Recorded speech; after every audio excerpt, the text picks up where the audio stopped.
250 करोड़ का कर्ज art director Nitin Desai के लिए जानलेवा साबित हुआ।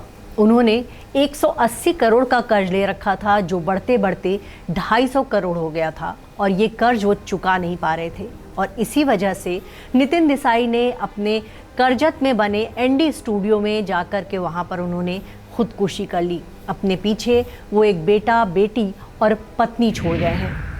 बॉलीवुड की मशहूर फिल्में लगान, Devdas, Jodha Akbar, 1942 a love story समेत बहुत सारी ऐसी फिल्में हैं जिसके लिए नितिन देसाई ने सेट डिज़ाइन किए। उनकी फिल्मों के सेट भव्य हुआ करते थे। 1942 अ लव स्टोरी जो एक फिल्म थी, उस फिल्म का सेट उन्होंने पूरा मुंबई में लगाया था और मुंबई में उन्होंने पूरा डलहौजी बसा दिया था।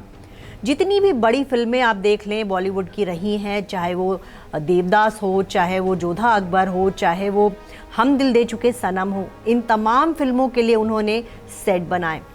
वहीं उनके एनडी स्टूडियो में भी बहुत सारी बड़ी बड़ी फिल्मों की शूटिंग हुई। वहाँ उन्होंने बहुत ही, मुंबई से करीब 100 किलोमीटर दूर है करजत, और वहाँ उन्होंने करीब 52 एकड़ की ज़मीन पे जो है भव्य स्टूडियो बनाया और इनके स्टूडियो को जो है फिल्म मेकर्स किराए पर लेते थे। वहाँ फिल्मों की शूटिंग होती थी, लेकिन इसके बावजूद वो अपने कर्ज से नहीं उभर पा रहे थे। कई सालों से अपने कर्मचारियों को सैलरी तक नहीं दे पा रहे थे और इसी वजह से नितिन देसाई ने खुदकुशी कर ली। उनकी खुदकुशी की खबर बॉलीवुड में आग की तरह फैली और उसके बाद बॉलीवुड के वो तमाम एक्टर्स जिन्होंने कभी उनकी फिल्मों में काम किया था, उनको जैसे ये बात पता चली कि नितिन देसाई ने खुदकुशी कर ली है, वो सदमे में आ गए।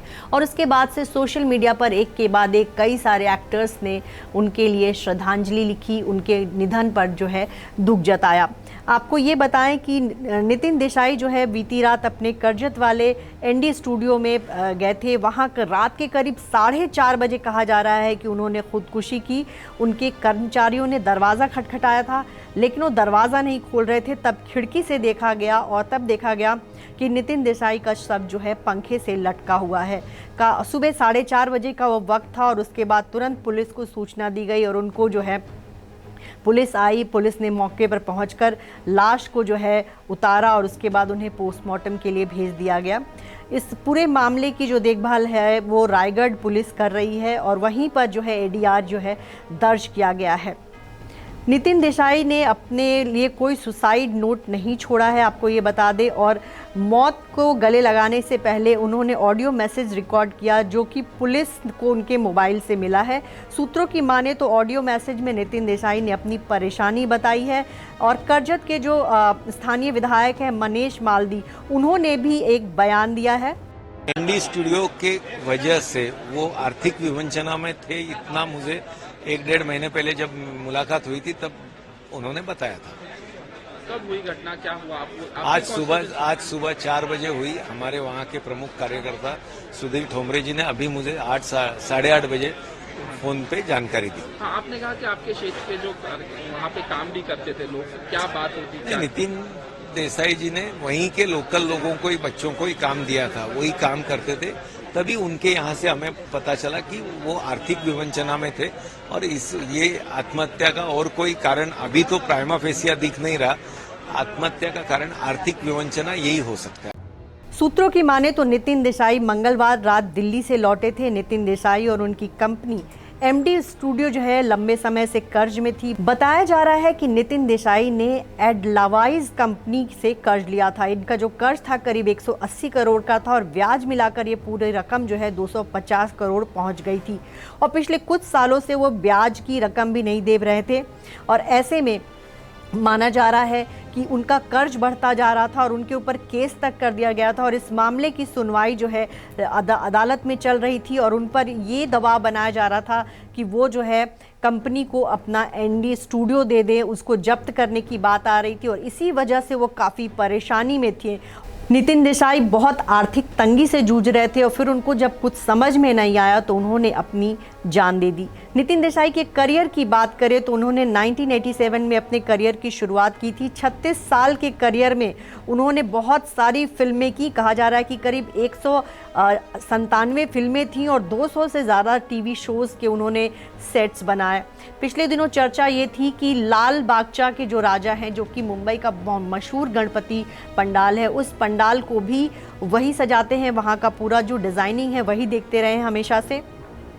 और बॉलीवुड में इतनी सारी उन्होंने फिल्मों के लिए सेट डिज़ाइन किए और 4 बार उनको नेशनल अवार्ड तक मिला। भीमराव अंबेडकर नाम की फिल्म थी, उसके लिए उनको पहला नेशनल अवार्ड मिला था। इसके अलावा देवदास, हम दिल दे चुके सनम और लगान के लिए भी उनको नेशनल अवार्ड दिया गया था और उनके खाते में ढेरों फिल्म फेयर अवार्ड्स रहे हैं। अक्सर जो है उनकी फिल्म को सम्मानित किया गया। बॉलीवुड में उनकी शुरुआत जो है वो परिंदा फिल्म से हुई थी और ये फिल्म 1989 में आई थी और इस फिल्म में उनके जो सेट डिज़ाइनिंग थे उसकी काफ़ी तारीफ हुई थी और उसके बाद उन्होंने एक के बाद एक बहुत सारी फिल्में करनी शुरू की। हम दिल दे चुके सनम का सेट जो है वो हमेशा के लिए यादगार रहा। देवदास, लगान, बाजीराव मस्तानी, ये तमाम फिल्मों के सेट्स जो जितनी भी ऐतिहासिक या भव्य फिल्में रहीं, इनके सेट्स इन्होंने बनाए। आपको ये बताएं कि साल 2005 में उन्होंने मुंबई से 100 किलोमीटर दूर स्थित करजत में अपना एनडी स्टूडियो बनाया था। ये स्टूडियो उनको जान से ज़्यादा प्यारा था। 52 एकड़ में ये स्टूडियो फैला हुआ था और जब वो इतने कर्ज में आ गए थे कि ये बात होने लगी कि स्टूडियो को जो है ज़ब्त किया जाएगा, उसके बाद से उनकी परेशानी काफ़ी बढ़ गई थी। नितिन देसाई के परिवार की बात करें तो अपने पीछे वो 2 बच्चे छोड़ गए हैं। उनके पिता का नाम चंद्रकांत गजपत देसाई था। नितिन देसाई की मां भी फिल्म प्रोडक्शन से जुड़ी हुई थी, वहीं उनकी पत्नी नैना भी फिल्मों से जुड़ी रही हैं और वो प्रोड्यूसर रही हैं। बच्चों की बात करें तो उनके 2 बच्चे थे, एक बेटा और एक बेटी, और उनकी बेटी मानसी देसाई भी प्रोडक्शन कोऑर्डिनेटर के तौर पर बॉलीवुड में काम कर रही थी।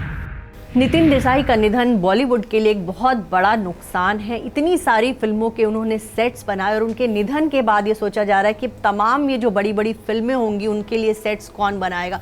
सबसे दुख की बात ये है कि उन पर इतना भारी कर्ज था और कर्ज के दबाव में आकर उन्होंने जान दे दी और अब भी माना जा रहा है कि सारा कर्ज जो है उनके परिवार पर आएगा और कहीं ना कहीं उनके एनडी स्टूडियो को जब्त करके हो सकता है ये तमाम रकम जो है वो वसूली की जाए।